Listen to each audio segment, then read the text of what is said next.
On the morning of February 22nd, 2026, a column of Mexican military vehicles wound through the forested mountains near the town of Tapalpa in the western state of Jalisco.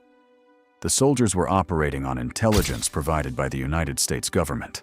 Coordinates, intercepted communications, satellite imagery, all pointing to a single location where a man had been hiding for years. A man so elusive that only a handful of verified photographs of him existed. A man for whom the American government had offered $15 million, one of the largest bounties in history. A man who had, for more than a decade, commanded an army of thousands, controlled drug routes spanning more than 40 countries, and generated revenues estimated at billions of dollars per year. When the soldiers breached the compound, a firefight erupted. It was brief but intense. When it was over, a stocky man with a thick mustache lay on the ground with multiple gunshot wounds. He was loaded into a military helicopter bound for Mexico City, but he would never arrive. Nemesio Ruben Oseguera Cervantes, known to the world as El Mencho, died in transit from his injuries. He was 59 years old. Within hours of his death, Mexico erupted. His cartel, the Jalisco New Generation Cartel, launched coordinated attacks across multiple states. Highways were blocked with burning vehicles. At least 25 members of Mexico's National Guard were killed in 6 separate ambushes. Flights to Guadalajara and Puerto Vallarta were canceled. More than 1,000 tourists were stranded at the Guadalajara Zoo, forced to sleep in buses while gunfire echoed through the city. The United States State Department issued a shelter-in-place order for American citizens in western Mexico. All of this chaos, all of this violence, all of this fear, it was the final act of a man who had started life as a barefoot child, picking avocados in one of the poorest regions of Mexico. A boy who dropped out of school before finishing primary education. A boy who, by every measure that society cared to apply, was destined for nothing. This is the story of how that boy became the most wanted man on the planet. Get comfortable, turn the lights down, because this story begins in a place that most maps do not bother to name. Nemesio Ruben Oseguera Cervantes was born on July the 17th, 1966, in a tiny rural settlement called Naranjo de Chila, located in the municipality of Aguililla, deep in the mountains of Michoacan, Mexico. Some records list his birth name as Ruben, noting that he later changed it to Nemesio in memory of his godfather. This small detail, a name changed to honor a dead man, is one of the few personal facts that would ever be confirmed about him. El Mencho would spend his entire adult life making sure that almost nothing else was known. Aguililla sits in a region known as Tierra Caliente, the hot land, a vast expanse of rugged mountains, deep valleys, and scorching temperatures that stretches across the border between Michoacan, Guerrero, and the state of Mexico. It is one of the most remote and impoverished areas in all of Mexico. The roads, where they exist at all, are unpaved and often impassable during the rainy season. There are no hospitals. There are no banks. The nearest city of any significance is hours away by truck. The people of Tierra Caliente have been, for centuries, essentially invisible to the Mexican state. Nemesio's parents, Miguel Oseguera Cervantes and Jacoba Cervantes, were avocado farmers. The family was large. Nemesio had at least 5 brothers, including Juan, Miguel, Antonio, Maran, and Abraham. They lived in a small house without running water or reliable electricity. The children worked in the fields alongside their parents from an early age, picking avocados, tending crops, and doing the backbreaking manual labor that sustains life in rural Mexico. Education was a luxury that the family could barely afford. Nemesio dropped out of primary school. Some sources say after the 4th grade, others say the 6th. Either way, he left formal education as a child, with barely the ability to read and write. But the avocado fields of Michoacán bordered something else: marijuana plantations. Tierra Caliente had been a center of drug cultivation since at least the 1960s, when Mexican farmers began growing marijuana and opium poppies to supply the growing American market. For families like the Osegueras, the economics were brutally simple. A hectare of avocados might earn a farmer enough to survive. A hectare of marijuana could earn 10 times that amount. The temptation was not abstract. It was the difference between hunger and food, between a dirt floor and a concrete one, between watching your children suffer and being able to give them something resembling a life. Whether the Oseguera family was involved in drug cultivation during Nemesio's childhood is not definitively established. But the environment in which he grew up was one in which the lines between legal agriculture and illegal cultivation were blurred to the point of invisibility. Everyone in Tierra Caliente knew someone who grew drugs. Everyone knew someone who had been killed over drugs. The narco economy was not an intrusion into normal life. It was normal life. By the time Nemesio reached his late teens, the options available to him were the same ones available to every young man in Aguililla: farm, starve, or leave. He chose to leave. Sometime in the mid-1980s, when he was approximately 19 years old, Nemesio Oseguera crossed the border into the United States illegally. He made his way to California, to the agricultural regions around San Francisco and the Central Valley, where thousands of undocumented Mexican migrants worked in the fields, the restaurants, and the service economy that kept the state running. But Nemesio had not come to California to pick strawberries.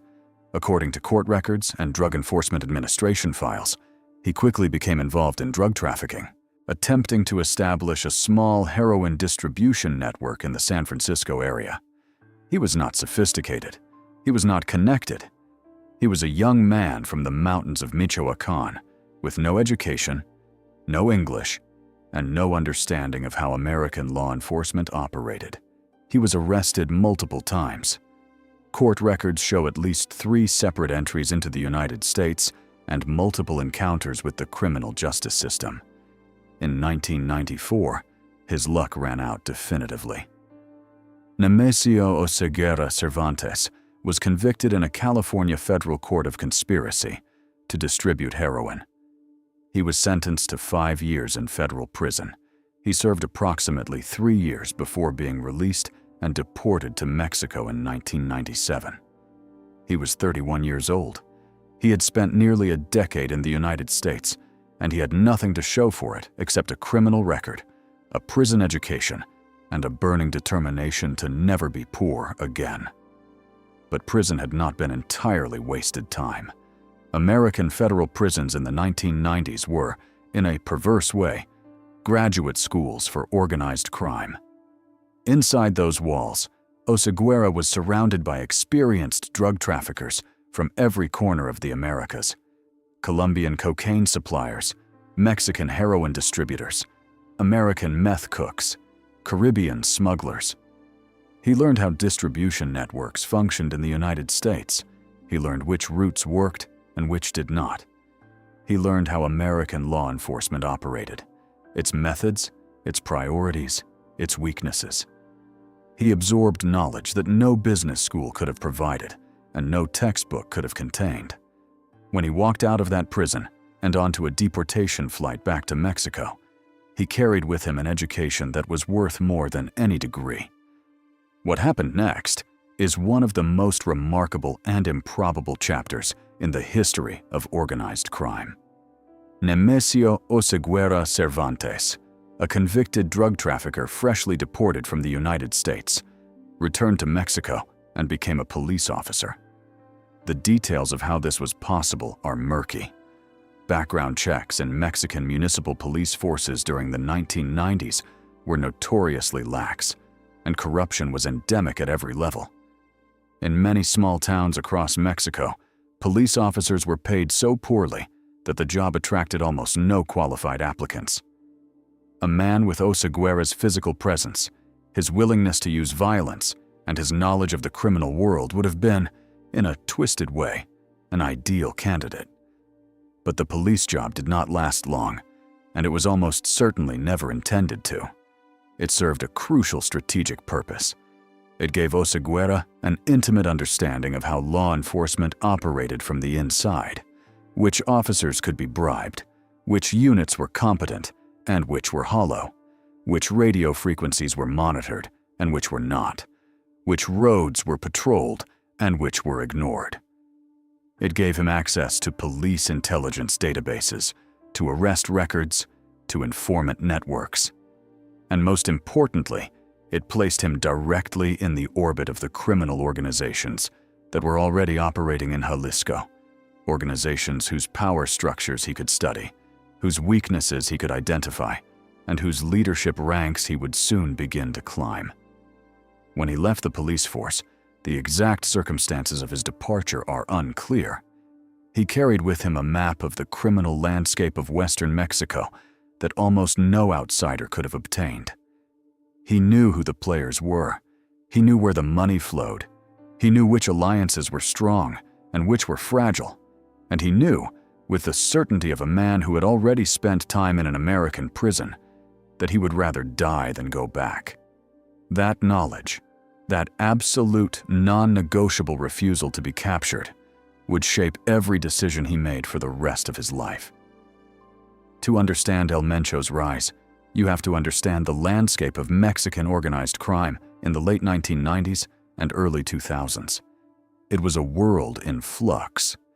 The old guard, the established cartels that had dominated the drug trade for decades, were being systematically dismantled by the Mexican government under pressure from the United States. Each arrest, each extradition, each killing of a cartel leader created a power vacuum that ambitious men rushed to fill. It was a period of constant realignment, of shifting alliances, of opportunities for those ruthless enough to seize them. After leaving the police force, Oseguera connected with the criminal network surrounding the Valencia family in Jalisco. Specifically, he became associated with Armando Valencia Cornelio, known as El Maradona, who led a faction of what was known as the Milenio Cartel, a drug trafficking organization based in Jalisco and Colima that operated as a satellite of the powerful Sinaloa cartel. Oseguera's first role was as a low-level enforcer, a sicario, a hitman, providing security for Valencia Cornelio and his operations.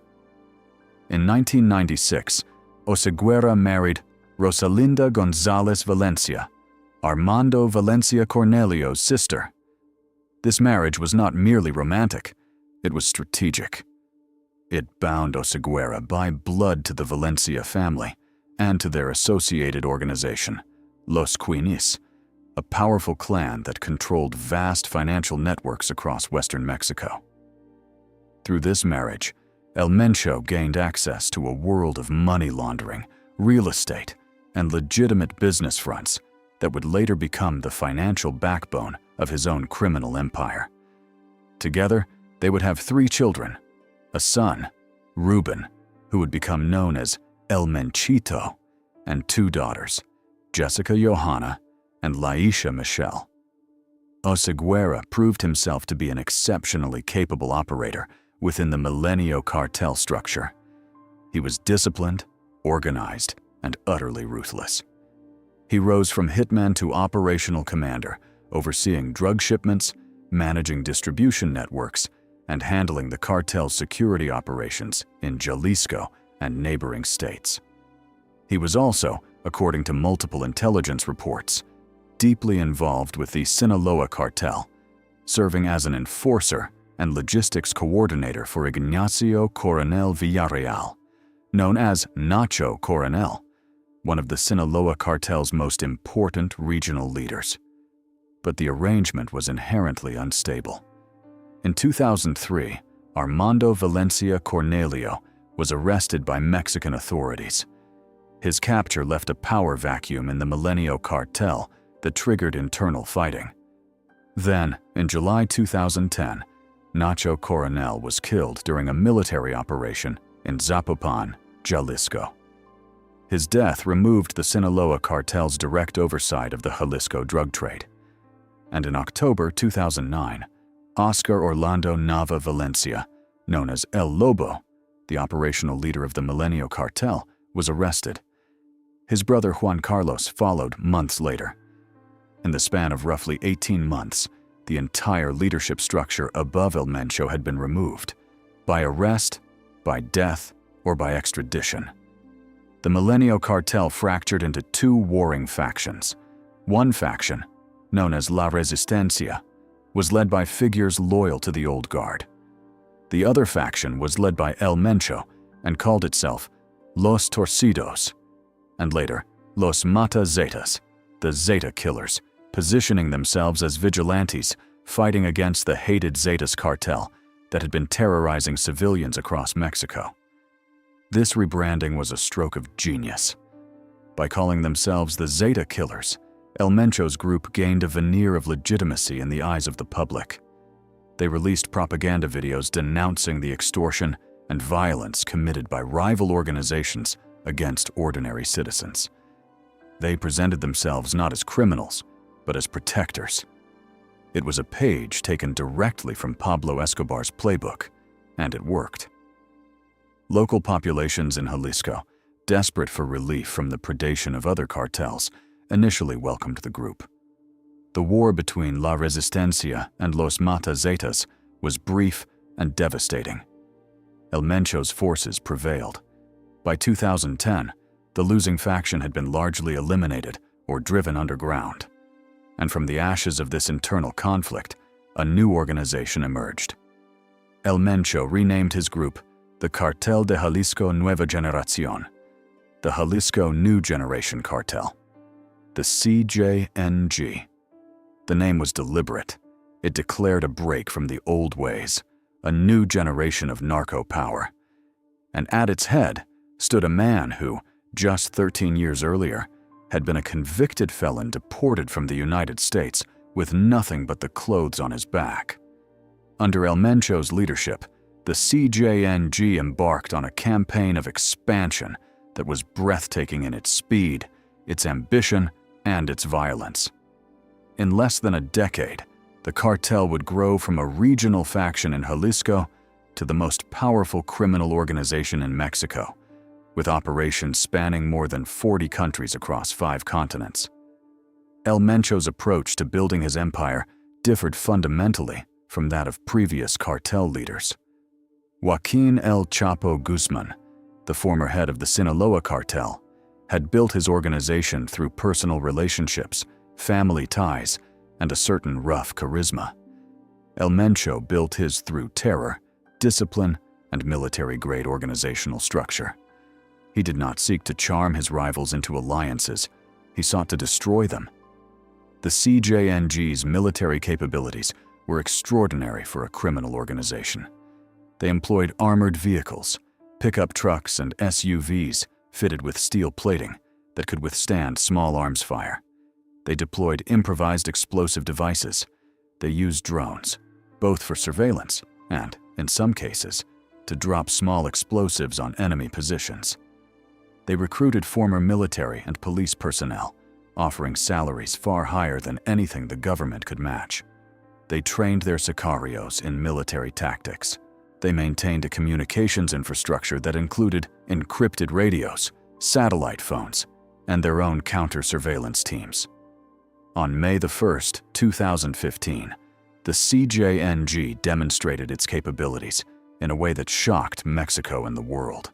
A military helicopter was shot down by cartel forces during an operation in Jalisco, killing 6 soldiers and 2 police officers aboard. The CJNG had used a rocket-propelled grenade launcher, military hardware that no civilian organization should have been able to obtain. It was the first time in Mexican history that a cartel had brought down a military aircraft. The message was unmistakable. The CJNG was no longer a drug trafficking organization. It was a paramilitary force capable of engaging the Mexican state in open warfare. On the same day as the helicopter attack, the CJNG launched coordinated blockades across the state of Jalisco, setting fire to dozens of vehicles on major highways, effectively shutting down transportation across the entire state. Banks closed, businesses shuttered, schools sent children home. The government of Jalisco was, for several hours, functionally paralyzed. El Mencho had demonstrated that he could, if he chose, bring an entire Mexican state to a standstill. But the CJNG's ambitions extended far beyond Jalisco. Under El Mencho's direction, the cartel expanded aggressively into neighboring states: Guanajuato, Colima, Michoacán, Nayarit, Veracruz, and eventually into more than 20 of Mexico's 32 states. Each expansion followed a similar pattern. First, advance teams would arrive to establish relationships with local criminals and identify corrupt officials. Then, the cartel's military forces would move in, overwhelming local criminal organizations through superior firepower and extreme violence. Bodies were left hanging from bridges with messages attached. Rival traffickers were dismembered. Local police officers who refused to cooperate were murdered, along with their families. The drug portfolio evolved as well. The CJNG had initially focused on methamphetamine production, taking advantage of Mexico's position as the world's largest manufacturer of synthetic drugs. They then expanded into cocaine trafficking, establishing supply lines from Colombia, Peru, and Bolivia. They moved into heroin, and then, in the mid-2010s, they moved into the product that would make them more dangerous and more profitable than any cartel before them: fentanyl. Fentanyl is a synthetic opioid approximately 50 to 100 times more potent than morphine. It is cheap to produce, easy to transport, and extraordinarily addictive. It is also extraordinarily lethal. A dose as small as 2 milligrams can kill an adult human. The CJNG, under El Mencho's direction, became one of the primary producers and distributors of illicit fentanyl flowing into the United States.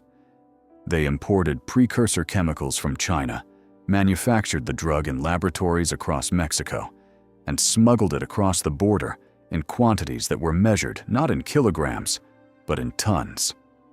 The fentanyl crisis that has killed hundreds of thousands of Americans, more than 100,000 in a single year at its peak, was, in significant part, a product of El Mencho's cartel. The money was staggering. The DEA estimated in 2019 that El Mencho's personal fortune was at least $500 million and could exceed $1 billion. But that figure likely understated the reality. The CJNG's annual revenues from drug trafficking alone were estimated at multiple billions of dollars. Like Escobar before him, El Mencho laundered money through an intricate network of shell companies, real estate holdings, restaurants, shopping malls, and even tequila brands. The financial operations were overseen by his wife, Rosalinda, and her family, Los Quinas, who had become the cartel's de facto banking division. El Mencho also expanded into non-drug criminal enterprises.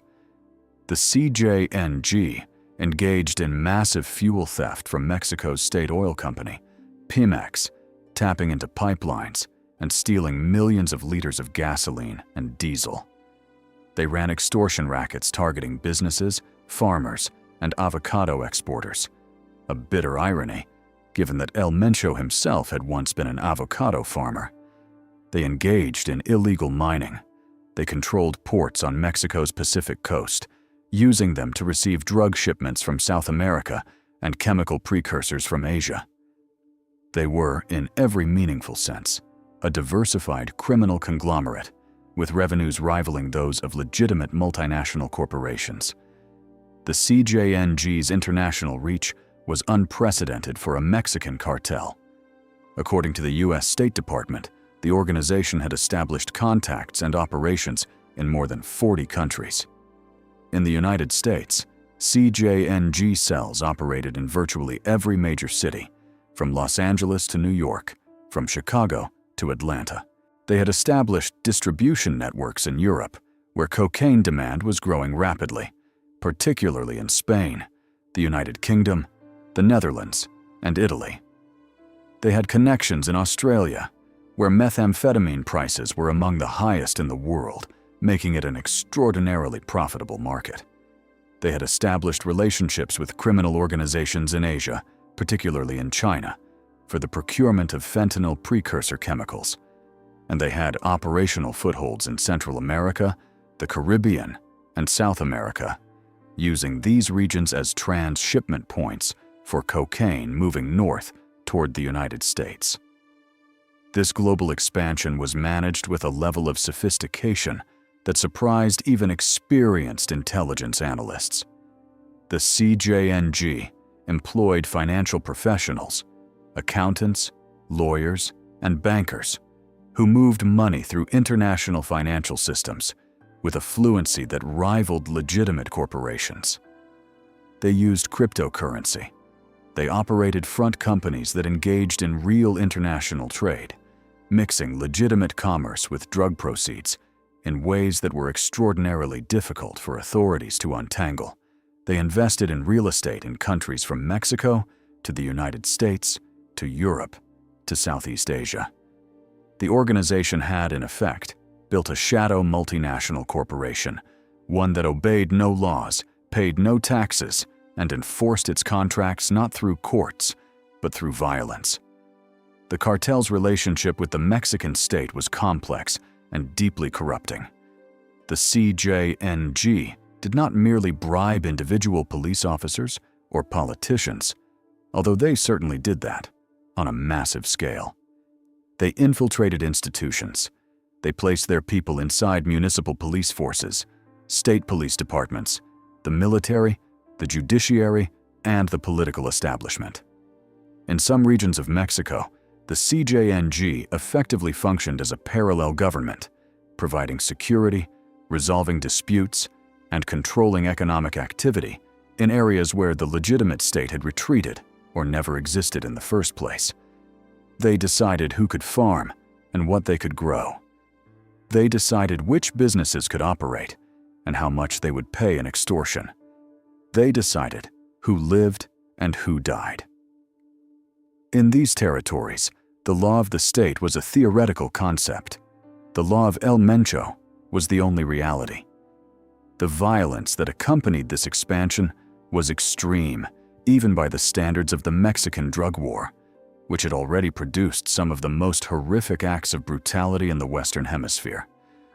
The CJNG used violence not merely as a tool of business, but as a form of communication, a language of terror designed to intimidate rivals, warn potential informants, and demonstrate to the government that the costs of confrontation would be unbearable.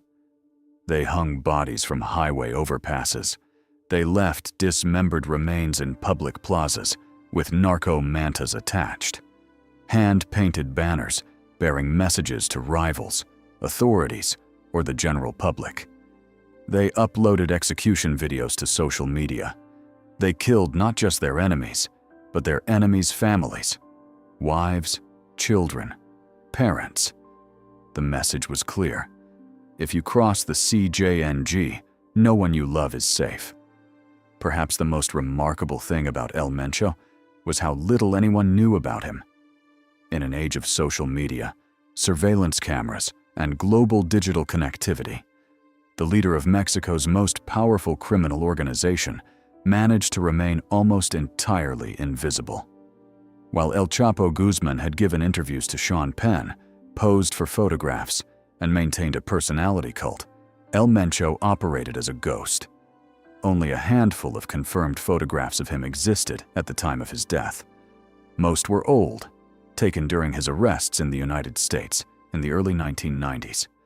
In them, he appears as a young, unremarkable-looking man with dark hair and a mustache. There were no recent images, no videos of him speaking, no recordings of his voice. He did not communicate through social media. He did not grant interviews. He did not seek publicity of any kind. This invisibility was deliberate and disciplined. El Mencho understood something that many of his predecessors had not, that visibility was vulnerability.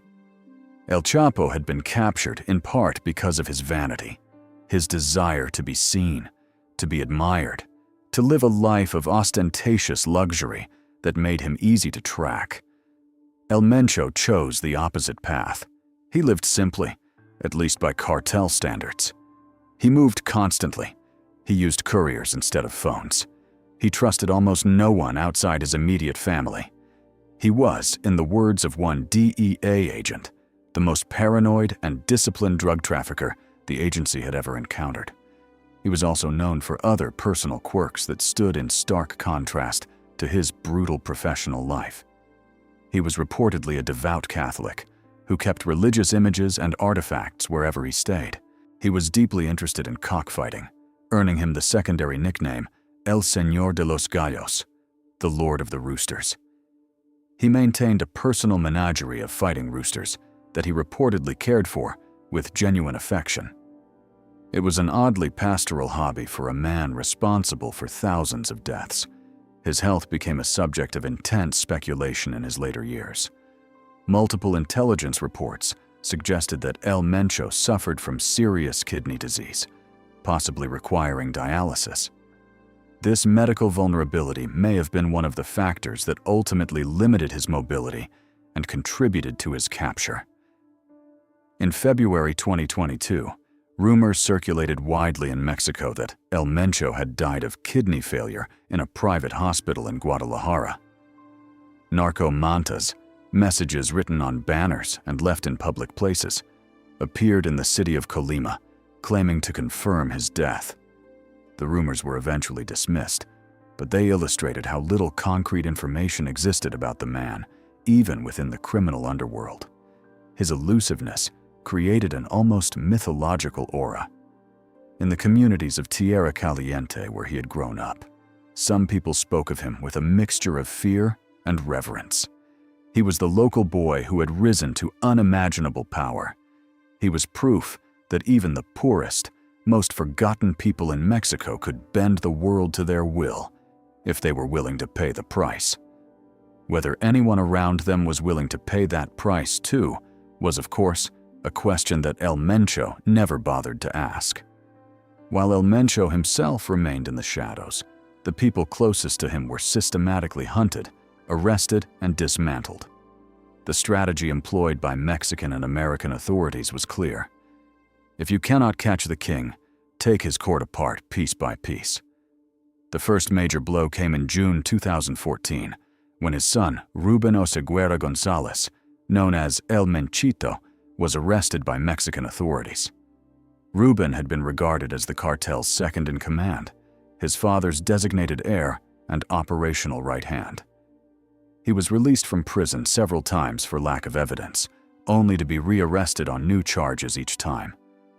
Finally, in February 2020, El Menchito was extradited to the United States, where he would face trial on charges of drug trafficking, murder, and firearms offenses. In September 2024, he was convicted by a federal jury in Washington, D.C., and sentenced to life in prison. El Mencho's son, the boy he had raised to inherit his empire, would die behind American bars. In February 2020, the same month her brother was extradited, El Mencho's daughter, Jessica Johanna Oseguera Gonzalez, was arrested in Washington, D.C. Known as La Negra, she had traveled to the United States to visit Ruben. She was charged with conducting financial transactions with entities blacklisted by the U.S. Treasury Department and providing financial support to the CJNG. She pleaded guilty in March 2021 and was sentenced to 2.5 years in prison. She was released in April 2022, but remained under American judicial supervision. In November 2021, Mexican authorities arrested the most important target yet, Rosalinda Gonzalez Valencia, El Mencho's wife and the financial architect of the CJNG, known as La Jefa, the boss. Rosalinda had overseen the cartel's massive money laundering operations for years. Her arrest in Zapopan, Jalisco, was a devastating blow to the cartel's financial infrastructure. Though she and El Mencho had legally separated in 2018, intelligence agencies believed they continued to coordinate the cartel's financial operations. In December 2022, El Mencho's brother, Antonio Oseguera Cervantes, known as El Tony Montana, was captured during an army raid in Guadalajara. Antonio had served as one of El Mencho's top financial operators. Another brother, Abraham, was arrested in Jalisco in 2024. The family that had once controlled the most powerful cartel in Mexico was being dismantled, one member at a time, in a slow, methodical campaign of attrition. And still, El Mencho himself remained free. Each arrest of a family member must have been a personal devastation, but also, paradoxically, a motivation to remain hidden. Every captured relative was a reminder of what awaited him if he was caught: extradition to the United States, a trial in a Washington courtroom, and a concrete cell for the rest of his life. The same fate that Pablo Escobar had killed hundreds to avoid. The same fate that El Chapo was now living, in a supermax prison in Colorado, locked in a cell 23 hours a day. El Mencho had watched both of their stories. He had learned from their mistakes. He would not be captured alive. He had reportedly told associates that he would die fighting before he would allow himself to be extradited. On February 22, 2026, he was given the opportunity to prove it. The details of the operation that killed El Mencho have emerged gradually in the weeks following his death, pieced together from Mexican military statements, American intelligence sources, and investigative journalists working in some of the most dangerous conditions imaginable. The intelligence trail that led to Tapalpa had been building for months, possibly years.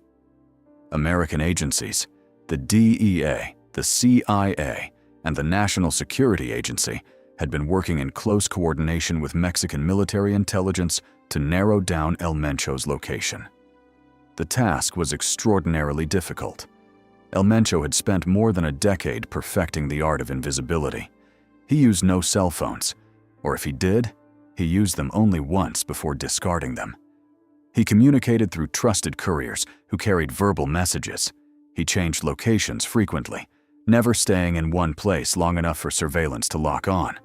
He traveled in unmarked vehicles. He avoided cities, preferring remote rural areas where the presence of strangers would be immediately noticed by his network of lookouts. But his kidney disease changed the calculus. Multiple intelligence sources had reported for years that El Mencho suffered from serious renal problems, possibly end-stage kidney disease, requiring regular dialysis or other medical treatment. This medical dependency was his Achilles heel. A man who needs regular access to medical equipment and trained personnel cannot move with the same freedom as a healthy fugitive. He must return, periodically, to places where treatment is available. He must trust doctors and nurses with the knowledge of his location. Each treatment session was a window of vulnerability. The setting was Tapalpa, a small town in the highlands of Jalisco, approximately 2 hours south of Guadalajara. Tapalpa is a picturesque place: pine forests, cool mountain air, colonial architecture, wooden cabins scattered among rolling green hills. It is popular with weekend tourists from Guadalajara who come to ride horses, eat local cheese, and escape the heat of the city below. It was the last place anyone would have expected to find the most wanted man in Mexico, which was, of course, precisely the point.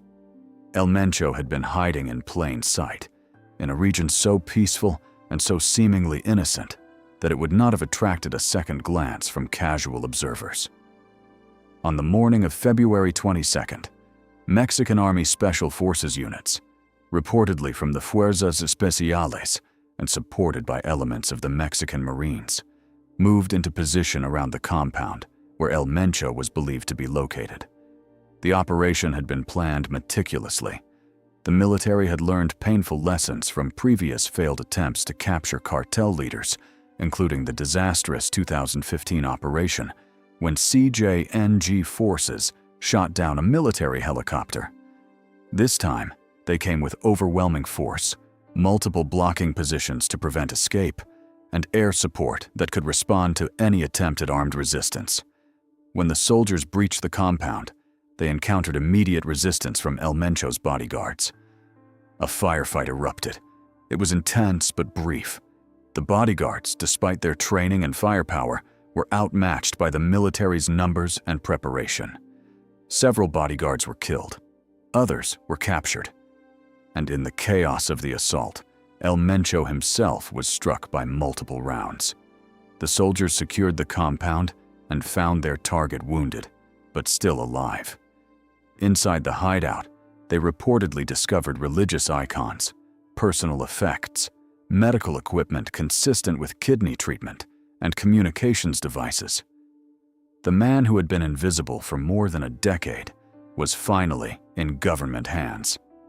El Mencho was loaded onto a military helicopter and flown toward Mexico City, where he was to receive emergency medical treatment at a military hospital.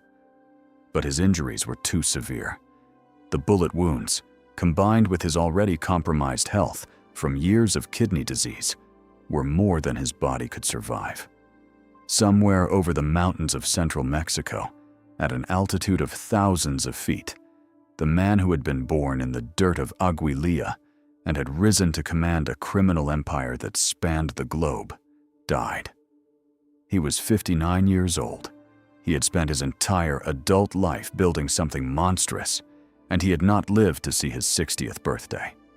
The Mexican government confirmed his death within hours.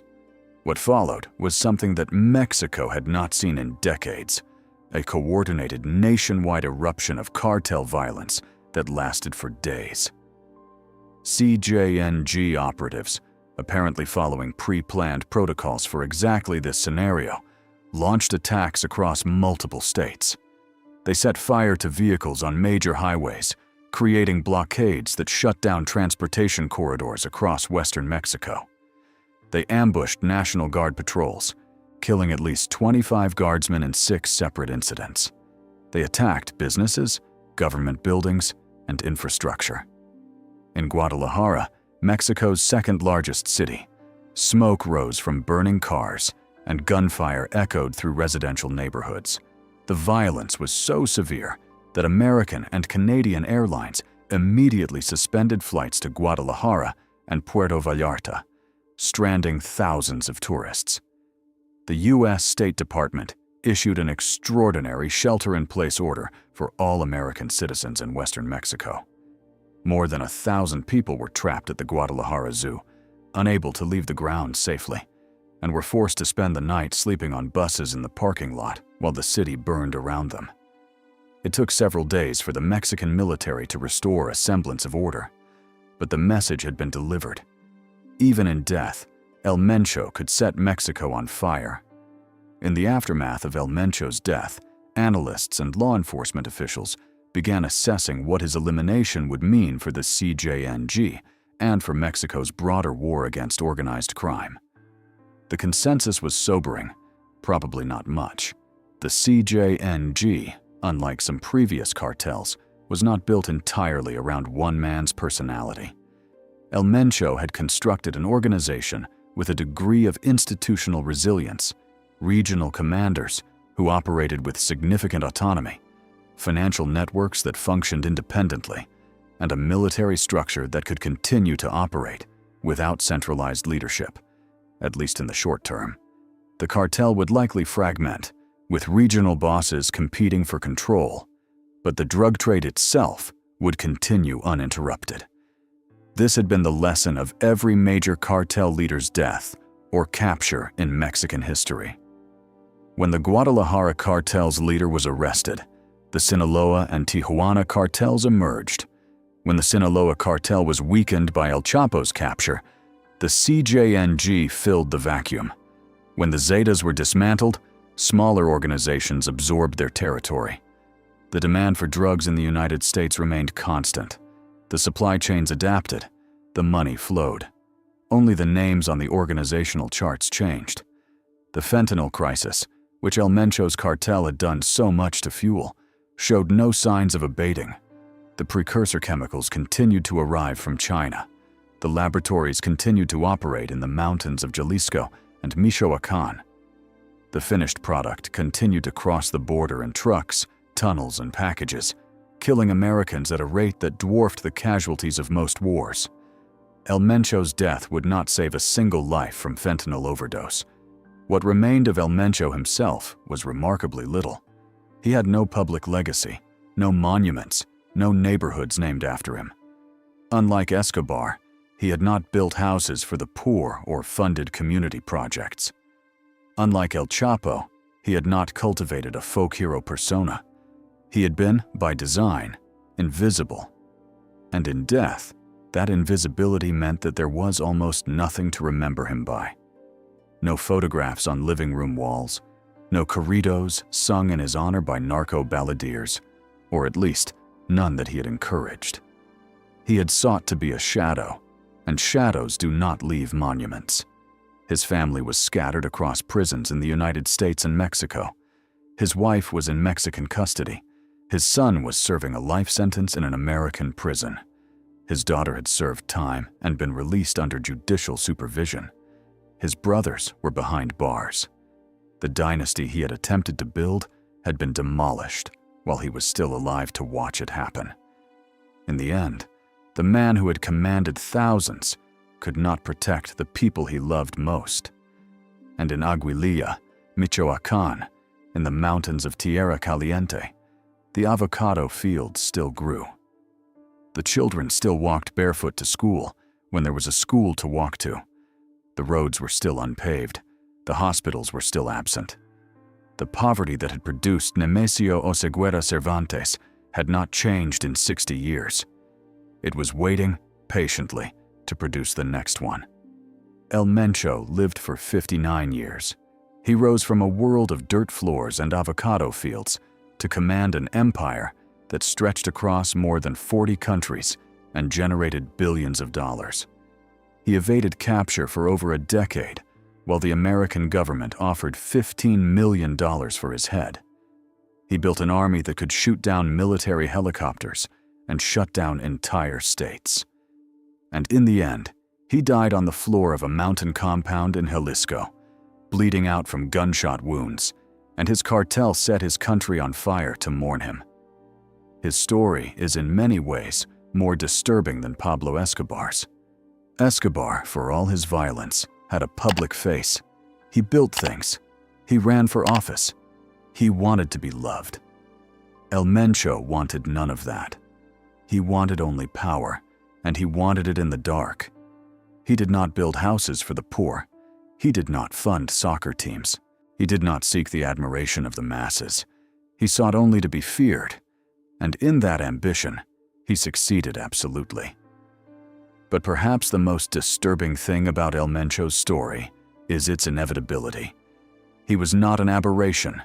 He was a product of poverty, of inequality, of a failed state, and of an insatiable American appetite for drugs that has never wavered, regardless of how many people die to satisfy it. The conditions that created him remain unchanged. The next El Mencho is already out there, somewhere in the mountains of Mexico, picking avocados and dreaming of something bigger. The question is not whether he will emerge, the question is when. Thank you for listening. If you are still awake, I hope this story gave you something to think about tonight. And if you have already drifted off to sleep, then this documentary has done exactly what it was meant to do. Either way, good night.